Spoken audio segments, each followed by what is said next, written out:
Chapter 2. Never put too much trust in friends. Learn how to use enemies. Be wary of friends. They will betray you more quickly, for they are easily aroused to envy. They also become spoiled and tyrannical.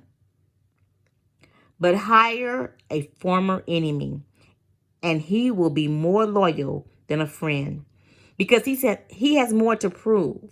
In fact, you have more to fear from friends than enemies. If you have no enemies, find a way to make them.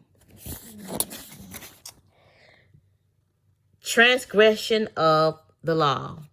In the mid 19th century AD, a young man named Michael III assumed the throne of the Byzantine Empire. His mother, the Empress Theodora, had been banished to a nunnery, and her lover, Theodosius, had been murdered. At the head of the conspiracy to depose Theodora and enthrone Michael had been Michael's uncle Badorus, a man of intelligence and ambition. Michael was now a young, inexperienced ruler surrounded by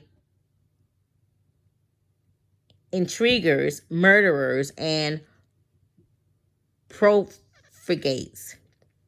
In this time of peril, he needed someone he could trust, and as his counselor and his thoughts turned to Basilis, his best friend, Basilis had no experience whatsoever in government and politics. In fact, he was the head of the royal stables, but had proven his love and gratitude time and again.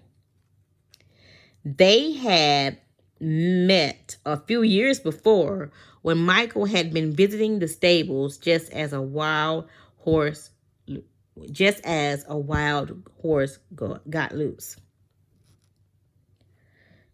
Basilis, a young groom from peasant Macedonia stock, had saved Michael's life.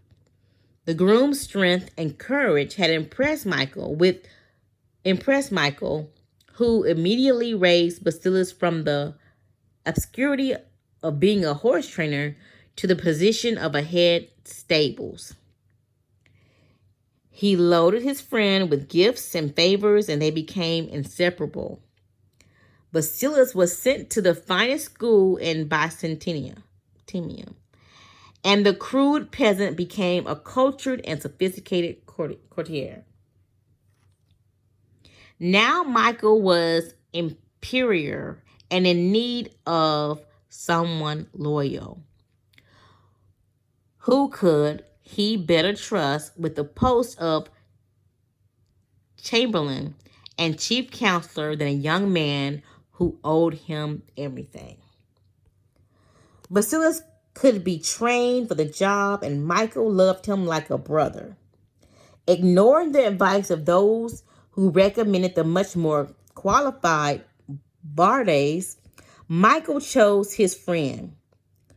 Basilis learned well and was soon advising the emperor on all matters of state. The only problem seemed to be money. Basilis never had enough. Exposure to the splendor of Byzantine court life made him a various for perks of power. Michael doubled, then tripled his salary, ennobled him, and married him off to his own mistress, Eudoxia, in Genoa. Keeping such a trusted friend and advisor satisfied was worth any price, but more trouble was to come. Bardos was now head of the army, and Basilis convinced Michael that the man was hopefully ambitious. Under the illusion that he could control his nephew, Bardas conspired to put him on the throne, and he could conspire again, this time to get rid of Michael and assume the crown himself. Basilis poured poison into Michael's ear until the emperor agreed to have his uncle murdered. During a great horse race, Basilis closed in on Bardas and the crowd and stabbed him to death.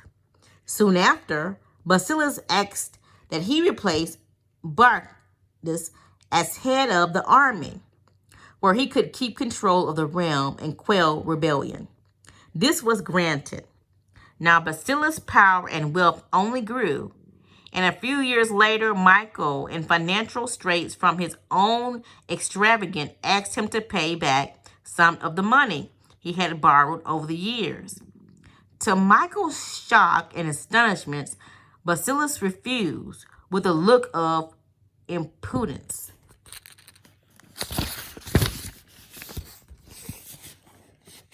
That the emperor suddenly realized his predicament. The former stable boy had more money, more allies in the army and senate, and in the end, more power than the emperor himself. A few weeks later, after a night of heavy drinking, Michael awoke to find himself surrounded by soldiers. Basilis watched as they stabbed the emperor to death. Then, after proclaiming himself emperor, he rode his horse through the streets of Byzantium, brandishing the head of his former benefactor and best friend at the end of a long pike. Interpretation. Michael III staked his future on the sense of gratitude that he thought Basilis must feel for him. Surely Basilis would serve him best. He owed emperor his wealth, his education, and his position. Then once Basilis was in power, anything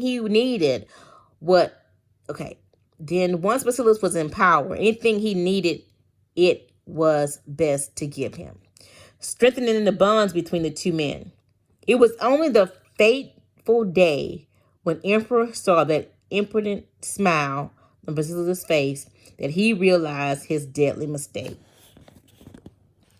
He had created a monster. He had allowed a man to see power up close, a man who then wanted more, who asked for anything and got it, who felt encumbered by the charity he received, and simply did what many do in such situations. They forgot the favors they have received and imagine they have earned their success by their own merits. At Michael's moment of realization, he could still have saved his own life, but his friendship and love blind every man to their interests. Nobody believes a friend can betray, and Michael went on disbelieving until the day his head ended up on a pike. Lord, protect me from my friends. I can take care of my enemies. Voltaire, 1694 and 1778. Observance of the law. For several centuries after the fall of Han Dynasty AD 222, Chinese history followed the same pattern of violent and bloody coups. One after the other, army men would plot to kill a weak emperor, then would replace him on the dragon throne with a strong general. The general would start a new dynasty and crown himself emperor. To ensure his own survival, he would kill off his fellow generals. A few years later, however, the pattern would resume. The new generals would rise up and assassinate him and his son and his sons in their turn. To be emperor of a Chinese was to be alone, surrounded by a pack of enemies, It was the least powerful, least secure position in the realm. In AD 959, General Ko Keungan Yin became Imperial Sung. He knew the odds, the probability that within a year or two, he would be murdered. How could he break the pattern? Soon after becoming emperor, Sung ordered a banquet to celebrate the new dynasty and invited the most powerful commanders to the army. After they had drank much wine, he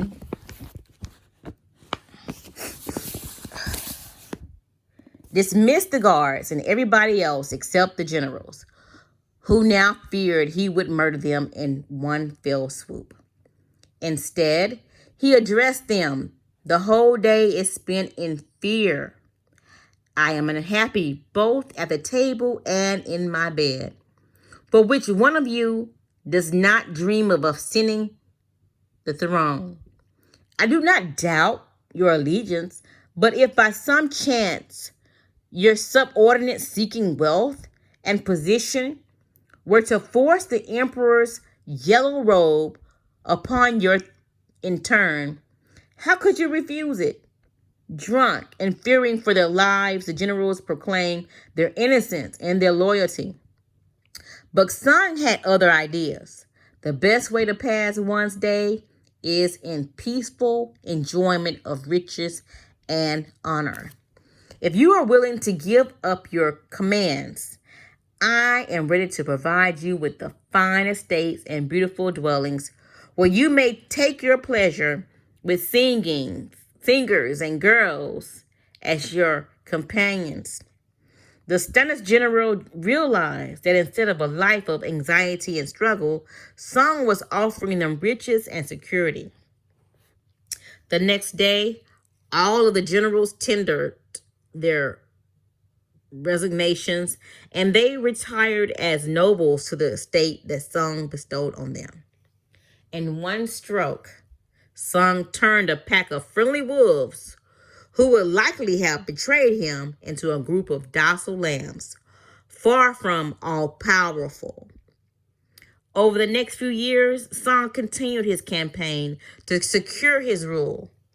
In AD 971, King Louis of the Southern Han finally surrendered to him after years of rebellion. To Louis' astonishment, Sung gave him a rank in the imperial court and invited him to the palace to seal their newfound friendship with wine. As King Louis took the glass that Sung offered him, he hesitated, fearing it contained poison. Your subjects' crimes certainly merit death, he cried out, but I beg you, Majesty, to spare your subject's life. Indeed, I dare not drink this wine. Imperial Sung laughed, took the glass from Louis, and swallowed it himself. There was no poison. From then on, Louis became the most trusted and loyal friend. At the time, China had splintered into many smaller kingdoms, which Qian Chu, the king of one of these, was defeated. Sung's ministers advised the Imperial to lock this rebel up. They represented documents proving that he was still conspiring to kill Sung. When Qing Su came to visit the emperor, however, instead of locking him up, Sung honored him. He also gave him a package, which he had the former king to open when he was halfway home. Qing Chu opened the bundle of his return journey and saw it all contained all the papers documenting his conspiracy. He realized that Sung knew of his murderous plans, yet had spared him nonetheless. This generosity won him over, and he too became one of Song's most important, most loyal vassals. Interpretation. A Chinese proverb compares friends to jaws and teeth of a dangerous animal. If you are not careful, you will find them chewing you up. Imperial Song knew the jaws he was passing between when he assumed the throne.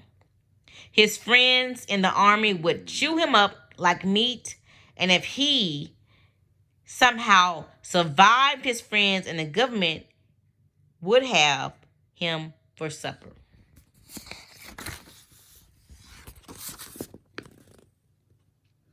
Imperial Song, who had no truck with friends, he bribed his fellow generals with splendid estates, kept them far away. This was a much better way to emasculate them than killing them, which would only have led other generals to seek vengeance. And Sung, who had nothing to do with friendly ministers, more often than not, they would end up drinking his famous cup of poisoned wine. Instead of relying on friends, Sung used his enemies, one after the other, transforming them into far more reliable subjects. While a friend expects more and more favors, seized with jealousy, these former enemies expect nothing and got everything. A man suddenly spared the guillotine is a grateful man indeed, and will go to the ends of the earth for the man who has pardoned him. In time, these former enemies become Song's most trusted friends. And Song finally able to break the pattern of coup, violence, and civil war. The Song dynasty ruled China for more than 300 years. In a speech Abraham Lincoln delivered at the height of the Civil War, he referred to the Southerners as fellow human beings who were in error. An elderly lady chastised him for not calling them irreconcilable enemies who must be destroyed. "Why, madam," Lincoln replied, "do I destroy my enemies when I make them my friends?" Keys to power. It is natural to want to employ your friends when you find yourself in times of need. The world is a harsh place, and your friends soften the harshness.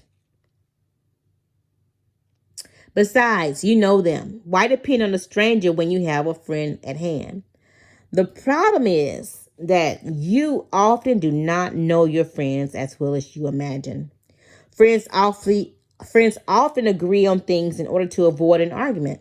They cover up their unpleasant qualities so as to not offend others. They laugh extra hard at each other's joke. Since honesty rarely strengthens friendship, you may never know how a friend truly feels. Friends will say that they love your poetry, adore your music, envy your taste in clothes. Maybe they mean it, and often they do. When you decide to hire a friend, you gradually discover the qualities he or she has kept hidden. Strangely enough, it is your act of kindness that unbalances everything. People want to feel they desire their good fortune. The receipt of a favor can become oppressive. It means you have been chosen because you are a friend, not necessarily because you are deserving. There is also a touch of consensus in the act of hiring friends that secretly afflicts them. The injury will come out slowly. A little more honestly, flashes of resentment and envy here and there are, before you know it, your friendship fades. The more favors and gifts you supply to revive the friendship, the less gratitude you receive. Ingratitude has a long, deep history in demonstration. In it has demonstrated its power for so many centuries that it is truly amazing that people continue to underestimate them. Better to be wary. If you never expect gratitude from a friend, you will be pleasantly surprised when they do prove grateful. The problem with using and hiring friends is that it will inevitably limit your power. The friend will rarely, the friend is rarely the one who is most able to help you in the end. Skill and competence are far more important than friendly feelings. Michael the Third had a man right under his nose who had steered him right and kept him alive. The man was Bartus.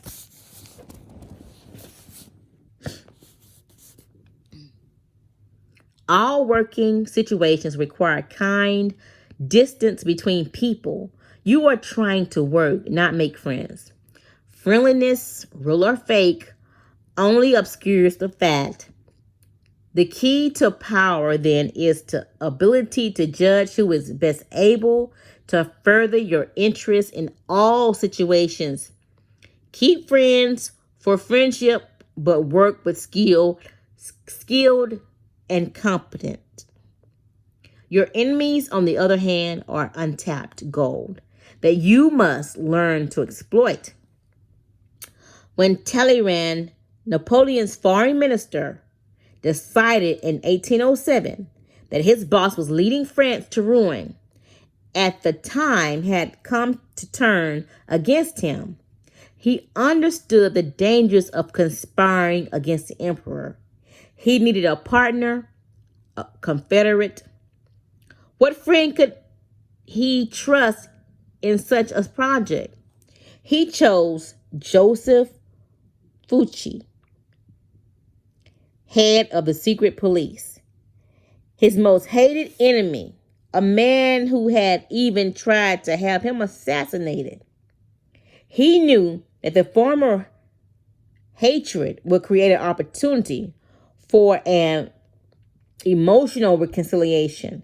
He knew that Fouché would expect nothing from him. In fact, would work to prove he was worthy of Talleyrand's choice. A person who has something to prove will move mountains for you. Finally, he knew that his friendship with Fouché would be based on mutual self-interest and would not be contaminated by personal feelings. The selection proved perfect. Although the conspirators did not succeed in toppling Napoleon, the union of such powerful but unlikely partners generated more interest in the cause. Opposition to the emperor slowly began to spread. And from then on, Talleyrand and Fouché had a fruitful working relationship. Whenever you can, bury the hatchet with an enemy and make a point of putting him in your service. As Lincoln said, you destroy an enemy when you make a friend of him. In 1971, during Vietnam War, Henry Kissinger was the target of an unsuccessful kidnapping attempt. A conspiracy involving, among others, the renowned anti-war activist priest, the Berrigan brothers, 4 more Catholic priests, and 4 nuns. In private, without informing the Secret Service of Justice Department, Kissinger arranged a Saturday morning meeting with 3 of the alleged kidnappers, explaining to his guests that he would have most American soldiers out of Vietnam by mid-1972. He completely charmed them. He gave some kidnapped Kissinger buttons, and one of them remained a friend of his for years, visiting him on several occasions. This was not just one-time ploy. Kissinger made a policy of working with those who disagreed with him. Colleagues committed Kissinger made a policy of working with those who disagreed with him. Colleagues committed that he seemed to get along better with enemies than with his friends. Without enemies around us, we grow lazy. An enemy at our heels sharpens our wits, keep us focused and alert. It is sometimes better than to use enemies as enemies than transforming them into friends or allies. Mao Zedong saw conflict as key in his approach to power. In 1937, the Japanese invaded China, interrupting the civil war between Mao's communists and their enemies, the nationalists. Fearing that Japanese would wipe them out, some communist leaders advocated leaving the nationalists to fight Japan and using the time to recuperate. Mao disagreed. The Japanese could not simply defeat and occupy a vast country like China for long. Once they left, the communists would have grown rusty if they had been out of combat for several years and would be ill prepared to reopen their struggles with the nationalists. To fight a formidable foe like Japanese, in fact, would be the perfect training for communist ragtag army. Mao's plan was adopted, and it worked. By the time Japanese finally retreated, the communists had gained the fighting experience that helped them defeat the nationalists. Years later, a Japanese visitor tried to apologize to Mao for his country's invasion of China. Mao interrupted. "Should I not thank you instead?" Without a worthy opponent, he explained, a man or a group cannot grow stronger. Mao's strategy of constant conflict has several key components. First, be certain that in long run, you will emerge victorious. Never pick a fight with someone you are not sure you can defeat, as Mao knew the Japanese would be defeated in time. Second, if you have no apparent enemies, you must sometimes set up a convenient target, even turning a friend into an enemy. Mao used this tactic time and again in policies. Third, use such enemies to define your cause more clearly to the public, even framing it.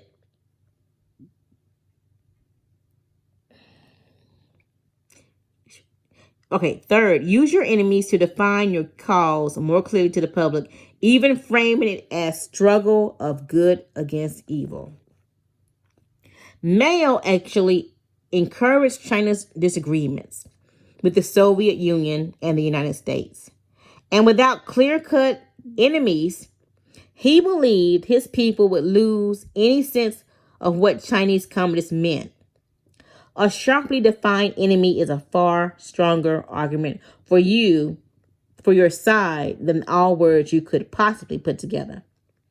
Never let the presence of enemies upset or distress you. You are far better off with the declaration of opponent. 2, not knowing where your real enemies lie. The man of power welcomes conflict, using enemies to enhance his reputation as a sure-footed fighter who can be relied upon in times of uncertainty.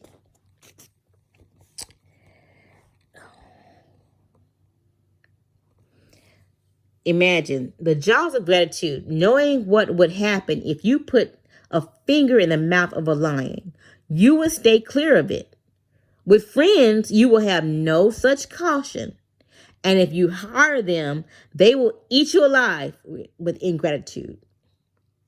Authority. Know how to use enemies for your own profit. You must learn to grab a sword, not by the blade, which would cut you, but by the handle, which allows you to defend yourself. The wise man profits more from enemies than a fool from his friends. Baltasar Gracian, 1601 to 1658. Reversal. Although it is generally best not to mix work with friendship, there are times when a friend can be used to greater effect than an enemy. A man of power, for example, often has dirty work that has been done, but for sake of appearances, it is generally preferable to have other people do it for him. Friends often do their best, since their affection for him makes them willing to take chances. Also, if your plans go awry from some reasons, you can use a friend as a convenient scapegoat. The first fall of all favor was a trick used by the kings and sovereigns. They would let their closest friend at court take the fall for a mistake, since the public would not believe that there would be deliberately sacrifice a friend for such a purpose. Of course, they would deliberately sacrifice a friend for a purpose. Of course, after you play that card, you have lost your friendship forever. It is best then to reserve the scapegoat role for someone who is close to you, but not too close. Finally, the problem about working with friends is that it confuses the boundaries and distances that working requires. But if both partners in the arrangement understand the dangers involved, a friend often can be employed to great effect. You must never let your guard down in such venture, however.